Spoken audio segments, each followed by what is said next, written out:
Welcome to your adventures in dreamland. Soft, surreal, and slightly cheeky sleep stories with awe and wonder. I'm Serene, your guide tonight. You may have noticed my stories are very different, yet kind of the same. That's because I write in many styles. Dreamscapes are surreal journeys where strange and beautiful things happen. Dreamgrounds is cozy nostalgia that honors the unsung magic of real life.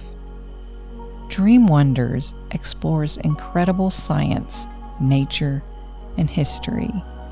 Dream Studies dives deeper into academia like physics and philosophy. Dream Priming is like an affirmation and a fun story. And Dream Spoofs takes a funny look at life's insanities. They all blend, but each has a home. Look in the playlist to find one that fits your night. They're all pretty yummy. If this speaks to you, tell the algorithm. A like or a share goes farther than you can think. It helps me keep the night lights on. And do tell in the comments what stories you love, or whatever you'd like for me to dream up next. Now, we return to what we are. Moments before sleep are sacred and potent, a time when your subconscious is most open. Over 90% of how we feel and act is shaped here. So these stories aren't just for sleep. They're immersive adventures carefully curated to expand your inner world and spark real change in your outer one. It's like planting a seed in fertile soil. Let it take root, because in sleep, you unknowingly return to your purest state. Bliss, awareness, freedom. Your story begins.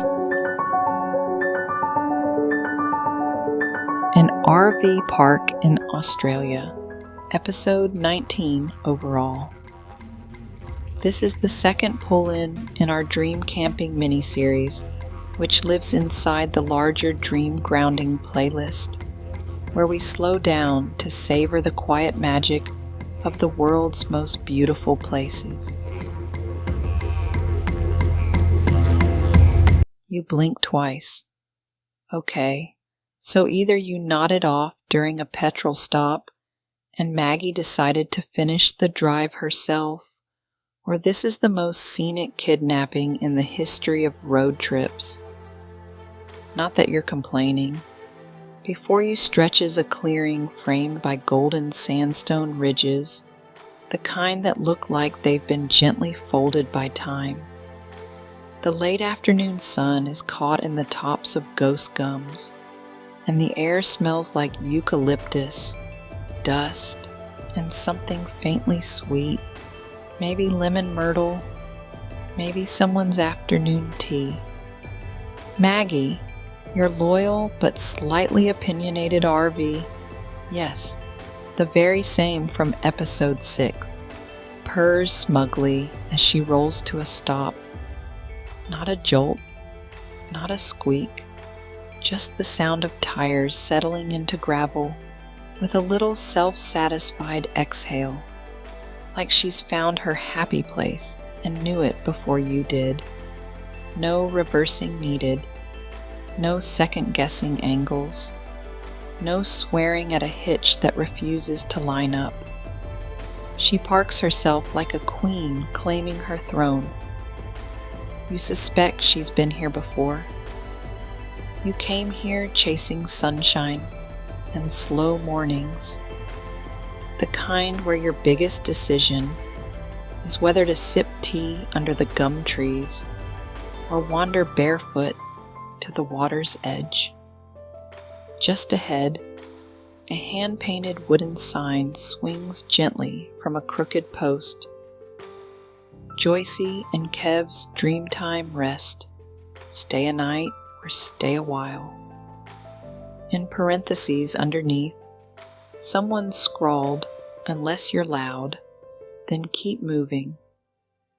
A moment later, the screen door of the nearest little office creaks open and a woman steps out, wiping her hands on a tea towel and wearing the kind of broad-brimmed hat that could double as shade for a small picnic. "Aha! Knew that rig had character," she calls out. "Welcome to Dreamtime Rest. I'm Auntie Joycie, and that rusty lemon on wheels is definitely my type." You're about to answer when another figure leans out behind her, tall, sun-baked, wearing a faded tank top and flip-flops that have seen too many summers. He squints at Maggie, tilts his head, and says, "Nah, I reckon she looks like the kind who argues with GPS and wins." "That's 'cause she's got taste," Joycie shoots back. "Unlike someone who thinks sardines on toast is a personality." Kev raises a hand in surrender. Guilty as charged. They walk towards you, as if they've been expecting you all week. You step down from Maggie, your foot landing on soft, red-tinged gravel that smells faintly sun-toasted. Somewhere off to the left, a magpie whistles in approval or warning. It's always hard to tell with magpies. Joycie extends a hand and gives yours a solid, two-handed shake. "Welcome home," she says, and it sounds less like hospitality and more like prophecy. Kev slaps the side of Maggie as he passes. "She'll sleep well here. Ground solid. No ghosts." Then he pauses. "Except that one possum that stole my biscuits last June. We're still in negotiations." You glance around. The park is nestled in a small valley, quiet and full of character. A row of RVs sits comfortably spaced apart, each with its own personality. Faded bunting, potted succulents, one with a crocheted curtain in the window that reads, "Let me nap." A hammock sways lazily between two river-red gums. Someone's cooking something smoky and rich. A wallaby munches on grass like it owns the place. It might. Joycie gestures with her tea towel. "Come on then. Let's get you settled. You're in Site 7. Best sunset spot in the park. That's not opinion. That's fact." You follow them toward your spot, Maggie humming happily behind. The trees arch overhead like they're eavesdropping, and the gravel crunches politely beneath your shoes. A gust of warm breeze ruffles your hair and carries the faint sound of someone laughing in the distance, one of those deep, sleepy chuckles that feels like it's been marinating all day. You arrive at Site 7, and yep, it's perfect. Half shade, half sun, just enough breeze to keep the flies in existential crisis. The view opens out toward a low ridge, already painted in that soft, peachy glow that comes just before dusk. Maggie exhales again, definitely smug now. "Right then," Kev says, clapping his hands. "You need anything? We're just up the way. Except during Neighbors reruns. That's sacred time." Joycie elbows him. Ignore him. He'll come bother you later with a thermos of weird tea and unsolicited trivia. Which is, Kev says proudly, the backbone of Aussie hospitality. They wave and head off toward their cottage, still bickering lightly. You hear something about a mislabeled spice jar and the great chili incident of 2000. You sit on Maggie's step, letting the sun warm your knees. A cockatoo lands nearby and eyes you like it's sizing you up for gossip. The air is thick with peace, and maybe just a pinch of magic. And for the first time in a while, you don't feel like you're passing through. You feel like you've arrived. About an hour after parking, you find yourself sitting in a folding chair. You don't remember unfolding, wearing a sun hat you're fairly certain isn't yours. You've been drafted. There, Joycie whispers, pointing across the tall grass, just by that wobbly gum tree. See her? You squint. There's a pause. Okay, that's either a kangaroo or the world's laziest boulder, you murmur back. Joycie snorts. She's a roo, all right. That's Diane. Been coming here every evening since Easter. You nod as if that explains everything, which, in a way, it does. You're stationed just beyond the back fence, a knee-high suggestion of a boundary, overlooking a clearing that's starting to glow amber in the fading light. The grass sways gently, and the gum trees cast long, dramatic shadows, like they're posing for a eucalyptus soap commercial. Joycie adjusts her camp stool and hands you a pair of binoculars that have seen better decades. Here, use these. They're a bit foggy, but you'll get the gist. Just don't try to clean them. Kev used them to look into the soup pot last week and steamed up the lenses. Before you can respond, a slow creak of flip-flops announces Kev's arrival. He's carrying a dented thermos and wearing a headlamp, which, at this hour, looks more like a fashion statement than anything functional. Reporting for Roo duty, he says, plonking down on the opposite side of you. He unscrews the thermos and offers it to you. Lemon myrtle tea, got a dash of finger lime in there, helps the eyes. You take a sip. It tastes like hot leaf with a punch of citrus and something suspiciously spicy. Did you put chili in this? Just a whisper, he grins, keeps the snakes away. Joycie rolls her eyes. There are no snakes. We haven't had a sighting in months. Kev shrugs. Because I put chili in the tea. You settle deeper into your chair, warm thermos cradled in your hands, and let your gaze soften across the field. And then, movement, a quiet rustle, the grasses part. 1, 2, then 3 kangaroos emerge from the bush. Noses twitching, they move like shadows wearing socks, soft, curious, and just a little judgy. One of them, Diane, you assume, gives a slow, exaggerated scratch behind the ear, then thumps lazily onto her haunches. The others begin to graze, heads low.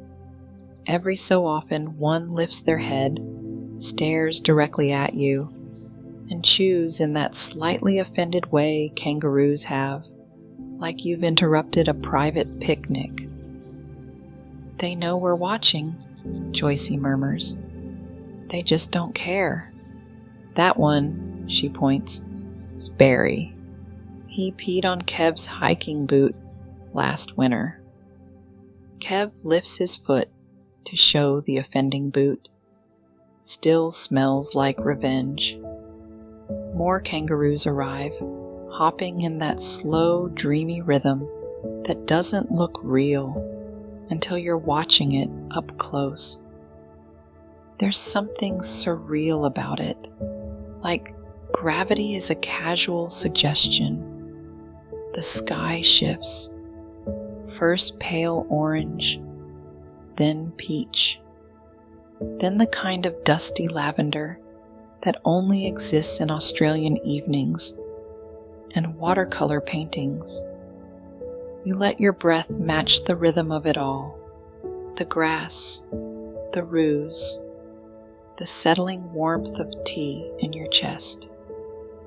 Maggie is parked just behind you, her engine ticking softly, like she's listening too. Joycie taps your knee. That's enough nature for now. Any longer, and the mozzies will start unionizing. Kev turns on his headlamp and promptly blinds himself. Crikey. You all laugh quietly in that soft out loud way that makes the dusk feel even gentler. As you head back toward the RV park, the last rays of sun catch the dust in the air, turning it gold. The roos stay where they are, unfazed. This is their evening too.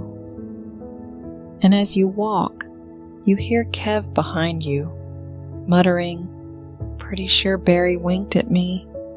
He's planning something. I feel it in me, knee."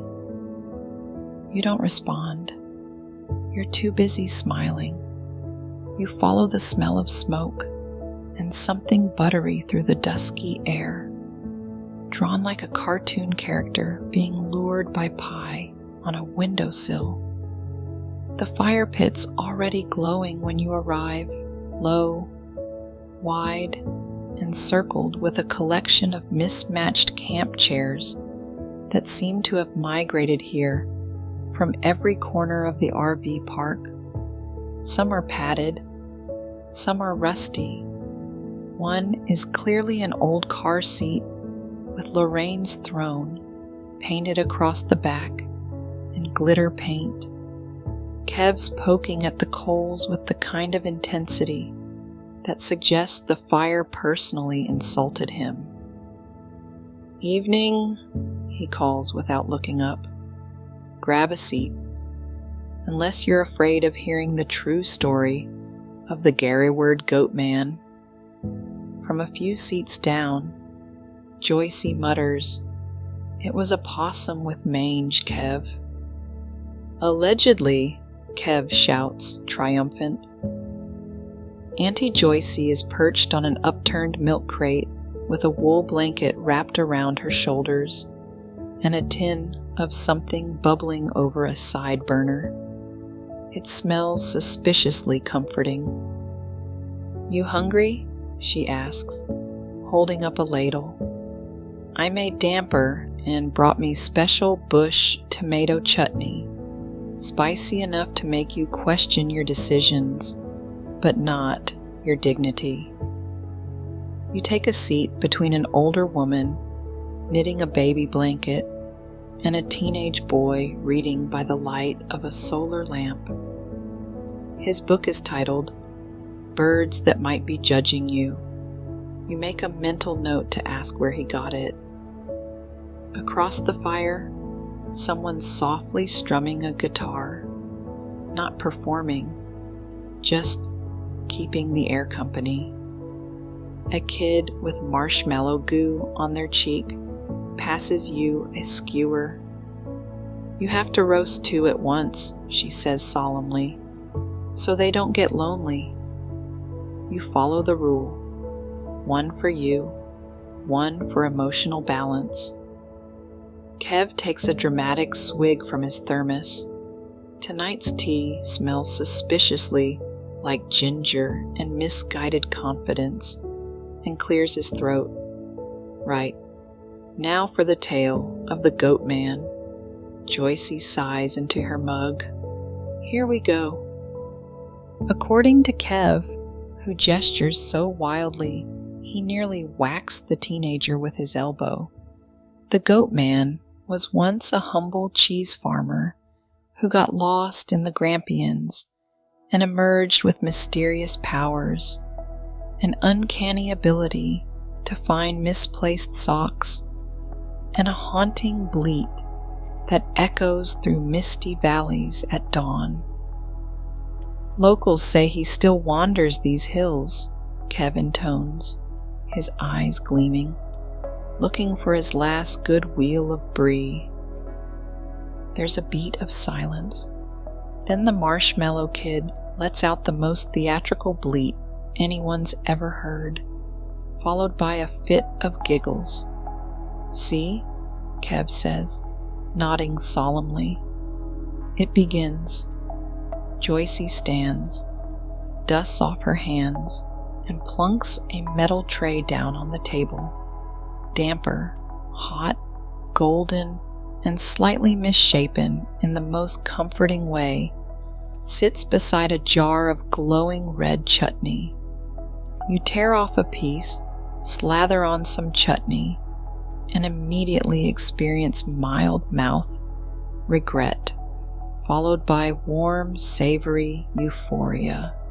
It's spicy, but emotional. Careful, Joycie says with a smirk. That chutney's got opinions. Someone passes around mugs of cocoa. Someone else tells a quiet story about getting lost on a bushwalk and being rescued by a cranky emu. One man begins to snore softly in Lorraine's throne, and no one moves to wake him. Stars appear above, like they've been slowly turned on, one at a time. The guitar fades. The fire cracks and sighs. Someone yawns a yawn so wide it nearly swallows their own hoodie. Across the circle, Kev is now lightly debating Joycie on whether or not kookaburras are plotting something. Joycie insists they're just loud. Kev insists they're suspiciously organized. The moon rises over the ridge, and the fire settles into its lowest burn.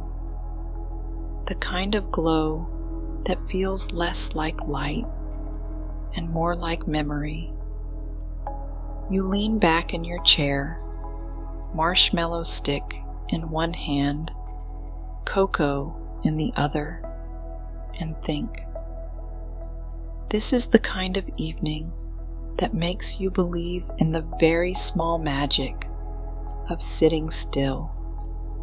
And somewhere behind you, Maggie clicks once and settles deeper into the earth, like she's just exhaled for the first time all day. The rain starts sometime in the middle of the night, soft and secretive, like it's sneaking in so it won't wake the trees. You barely notice at first. Just the gentle patter on Maggie's roof, the occasional drip from a gum leaf, the slow shifting sigh of wet canvas from a nearby awning. But when you finally open your eyes, the whole world has gone quiet. Not still, just softened. Your breath fogs the window. Outside, the air is silver with mist, and everything feels hushed, like the campground is taking a very long, luxurious nap. You pull on a jumper, socks, and the kind of shoes you wouldn't normally wear out in public unless you were being chased. Then you step outside. The air is cool and damp, the kind that clings to your skin, but not unpleasantly. It smells like wet bark, damp stone, and something faintly medicinal, tea tree maybe, or possibly Kev's laundry soap. You decide to take a slow wander around the park before the day properly wakes up. The gravel path is slick but polite. The puddles reflect the overcast sky like little forgotten lakes, and the magpies are uncharacteristically quiet, probably unionizing again. Then you round the bend behind the bathhouse, and there he is, blocking the path like a grumpy, low-slung security guard is a wombat. Not a cartoonish wombat, not a plush toy version, a real wombat, the size of an ottoman, brown, rain-speckled, and entirely unfussed by your existence. He blinks once, then resumes chewing. You both just stand there. You consider saying something, good morning, or maybe I like your whole vibe, but decide against it. He looks busy, emotionally, if not physically. Barry, a voice calls from somewhere behind you. Oi, is that you again? You turn to see Kev trudging toward you in a flannel robe, a pair of mismatched gumboots, and holding a steaming mug that says World's Okayest Husband. He stops when he sees the wombat, nods once. Yep, that's Barry. Bit of a regular around here. Hasn't paid site fees in years. The wombat, Barry, scratches his ear with the urgency of someone with no morning plans. He's on his way to the compost pile, Kev continues. Same route every Wednesday. Nothing we can do about it. He's union. You start to reply, but a second voice floats in, this one much closer. Move, Barry, or I swear I'll sit on you. It's Auntie Joycie, of course, emerging from behind a tangled curtain of vines, holding a Tupperware container and wearing a waterproof poncho covered in tiny platypus. She stops short when she sees you both, then smiles. Oh, good. You met our local philosopher. Never in a rush, always slightly damp. Barry glances at her, blinks again, then begins his slow waddle forward, utterly indifferent to the 3 humans frozen in his path. He waddles around a puddle, pauses to sniff a patch of moss, continues like this for what might be 5 minutes or 4 years. Time gets strange around wombats. Eventually, he disappears into a gap in the undergrowth, like a hairy little ghost. Joycie opens the Tupperware. Inside, still warm lemon and wattle seed muffins. She offers you one. Like this is a normal transition. You take it, because of course you do. Kev, she says, why don't you go check the compost lid? Barry keeps trying to open it with his bum. Kev grumbles, but obeys. You and Joycie linger by the vines a moment longer, eating muffins in silence. Rain dots the leaves around you. Somewhere nearby, water drips rhythmically onto an empty esky. Joycie sips her tea and says, funny, isn't it? People come here expecting hikes and views and postcard moments, but 9 times out of 10, it's Barry they remember. You nod. You're already pretty sure you'll be telling someone about that wombat for the next decade. You finish your muffin, warm and crumbly in your hand, and exhale. The mist is lifting just a little now, curling away into the trees. Joycie pats your arm. Come on, the birds are waking up. Let's see what kind of day we've been given.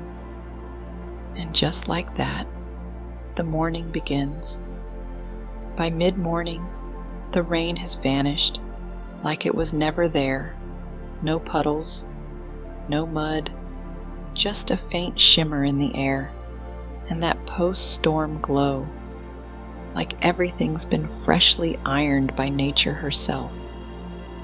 You're halfway through your second coffee when Joycie appears beside your RV with a purpose in her step and a pair of binoculars around her neck that look suspiciously military grade. Grab your shoes and your sandwich appetite, she says. We're going birding and picnicking, but mostly birding. The picnic's just bait. You protest lightly, only on principle, but she's already packing you a canvas bag with apple slices, avocado sandwiches, and something labeled Kev's Mystery Cake, which, she assures you, is less dangerous than it sounds. 10 minutes later, you're trudging behind her up a narrow trail that snakes through a sun-warmed forest of stringy bark and mountain ash, the scent of crushed eucalyptus rising with every step. Kev catches up somewhere around the third bend, puffing slightly and holding a fold-up stool, a thermos, and a pair of binoculars made entirely of duct tape and hope. Left mine in the fridge again, he explains. Like that makes any sense.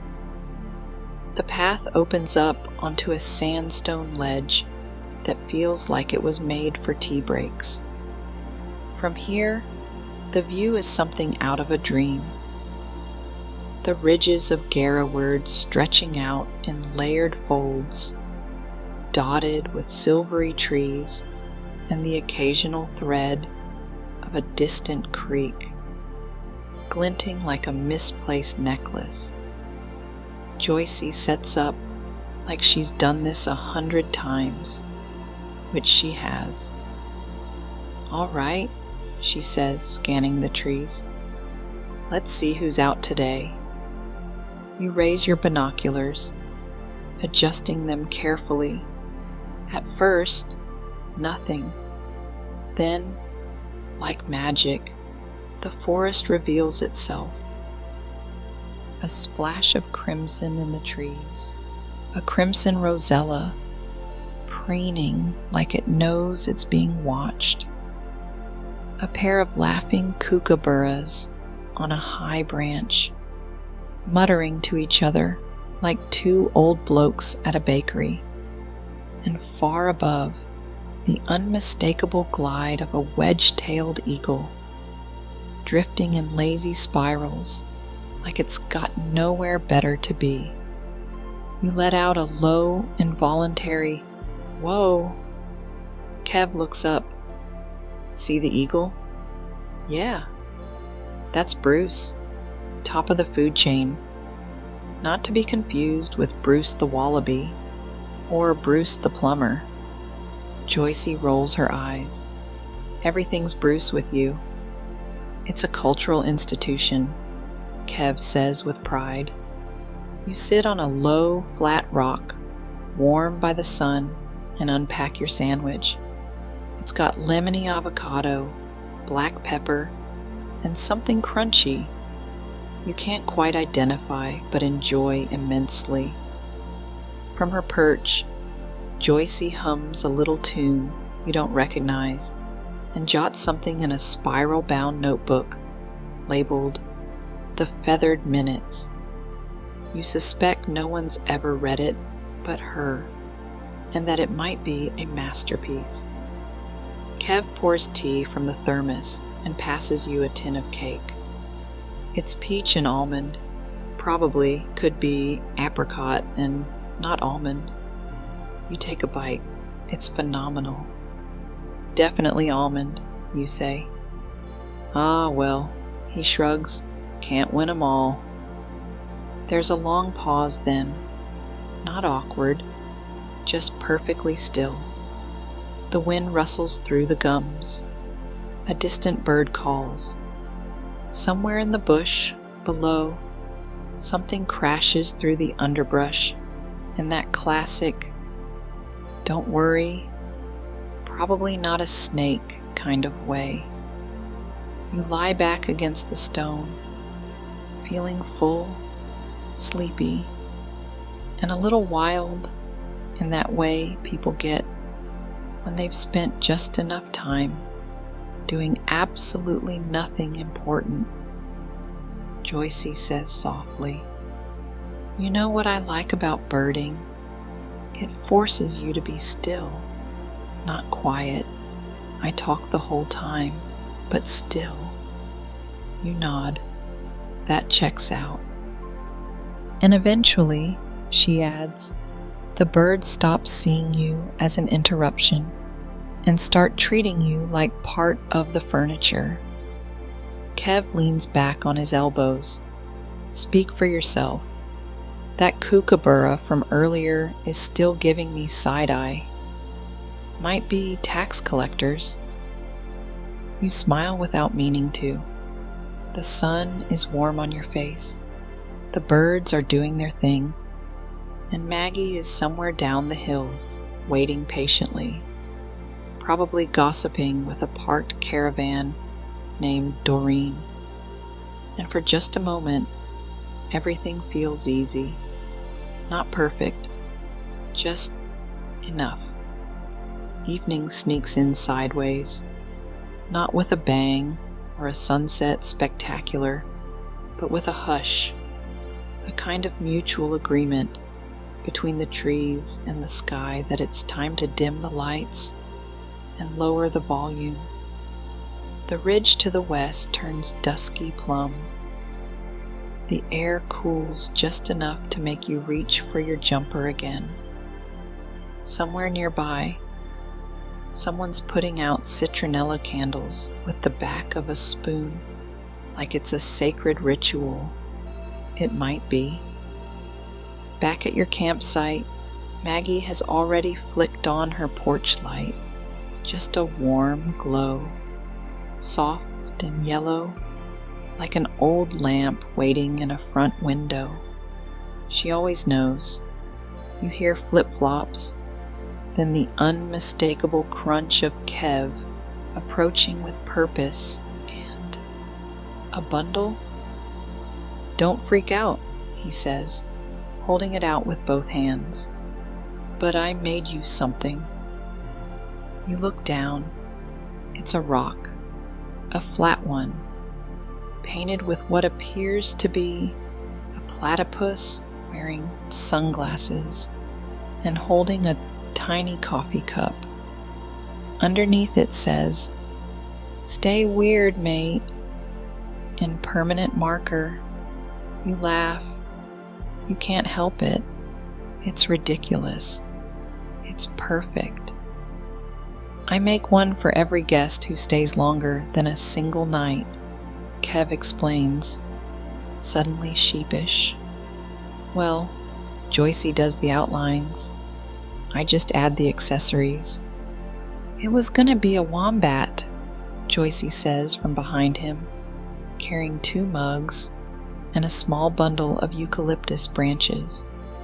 But the platypus had more emotional range. She hands you a mug, peppermint and lemon balm, lightly sweet, and settles onto Maggie's step beside you. Kev flops down onto the other side with a grunt. The 3 of you sit like that for a while, sipping, listening, resting in the kind of quiet that doesn't need to be filled.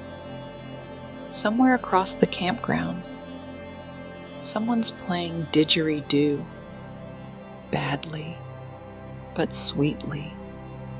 Just 2 notes stretched into the air like long yawns. A family is packing up dinner in slow motion, A couple walks hand in hand, with their sandals dangling from their fingers. A dog trots past carrying an entire stick, 3 times its size, and clearly very proud of itself. Joycie nudges you. You staying another night? You start to say no, out of habit, out of schedules, but then you look around. At the soft glow of lanterns, at Maggie's contented hum, at the painted platypus now sitting smugly in your lap. I might, you say. Maybe. Joycie grins. That's what they all say. Kev raises his mug to maybe. You all clink gently. The mugs thud like soft punctuation marks. Later, as the stars take over, you step inside the RV.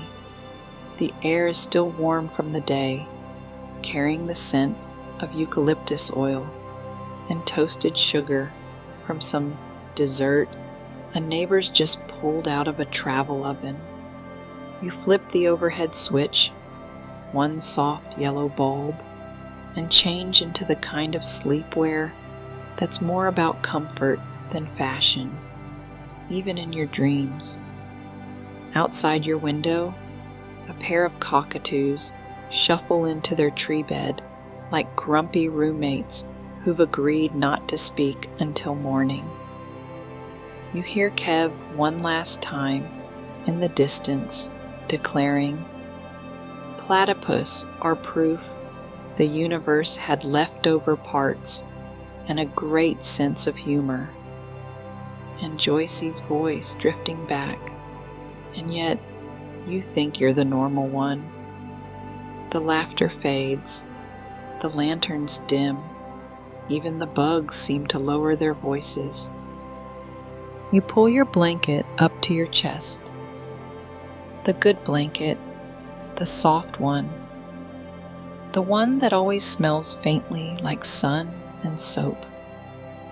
And before your thoughts can wander too far, Maggie lets out one last, satisfied tick, and the world goes quiet. The campground is quiet now, not silent, just settled. As night folds over the park, the air hums with a chorus of crickets and tree frogs, punctuated by the far-off whoop of a kookaburra settling in. The warm scent of eucalyptus drifts through the stillness, and somewhere beyond the darkened palms, waves murmur against the shore, a gentle lullaby for the southern stars. Soft night noises take over, the rhythmic clicking of cicadas, the distant flutter of a tarp adjusting in the breeze, the low hum of an electric kettle someone forgot to turn off. Maggie creaks gently as she cools, her frame adjusting like a spine, sinking into the perfect mattress. She always takes her time, like she's sighing herself to sleep. You lie back under the blanket, eyes half lidded, letting the soft light from the window trace shapes on the ceiling. The painted platypus rock sits by the sink, watching over you like some weird but loyal totem. A kookaburra laughs once in the distance, not loudly, more like it remembered something funny and couldn't keep it in. Somewhere near the front of the park, Joycie is probably wiping down a countertop with her eucalyptus cloth. Kev's maybe brushing his teeth with a flashlight held between his knees, muttering about toothpaste being too minty for night thoughts. The scent of the day lingers faintly on your clothes. Sun-warm stone, tea leaves, campfire wood, something sweet you can't quite name. You're not thinking about tomorrow. Not yet. That's Maggie's job. For now, you're floating in that delicious in-between. Not quite awake. Not quite dreaming. Just here. You hear one last thing. A rustle of wind through gum trees, like hands brushing against canvas, or someone saying, "Shh, it's all right." And it is. You're safe. Sweet dreams.